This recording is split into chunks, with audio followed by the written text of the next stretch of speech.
जब गंगा को जटा में बांध लिया भगवान शिव ने। भागीरथ एक प्रतापी राजा थे। उन्होंने अपने पूर्वजों को जीवन मरण के दोष से मुक्त करने के लिए गंगा को पृथ्वी पर लाने की ठानी। उन्होंने कठोर तपस्या आरंभ की। गंगा उनकी तपस्या से प्रसन्न हुई तथा स्वर्ग से पृथ्वी पर आने के लिए तैयार हो गई।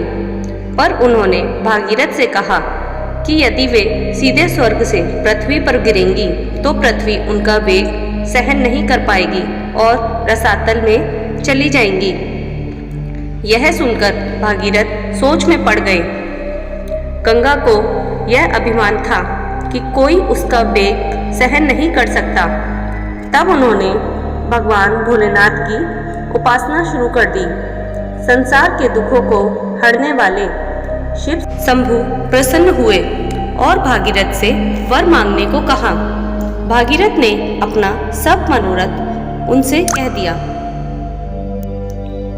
गंगा जैसे ही स्वर्ग से पृथ्वी पर उतरने लगीं, गंगा का गर्व दूर करने के लिए शिव ने उन्हें जटाओं में कैद कर लिया।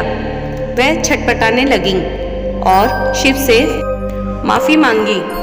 तब शिव ने उसे जटा से एक छोटे से पोखर में छोड़ दिया, जहां से गंगा 7 धाराओं में प्रवाहित हुई। यह भी कहा जाता है कि गंगा का जन्म ब्रह्मा के कमंडल से हुआ था। मतलब यह कि गंगा नामक एक नदी का जन्म एक अन्य कथा के अनुसार ब्रह्मा जी ने विष्णु जी के चरणों को आदर सहित धोया और उस जल को अपने कमंडल में एकत्र कर लिया। भगवान विष्णु के अंगूठे से गंगा प्रकट हुई, अतः उसे विष्णुपदी कहा जाता है। एक अन्य कथा के अनुसार गंगा पर्वतों के राजा हिमवान और उनकी पत्नी मीना की पुत्री हैं। इस प्रकार वे देवी पार्वती की भी बहन भी हैं। कुछ जगहों पर उन्हें ब्रह्मा के कुल का बताया गया है।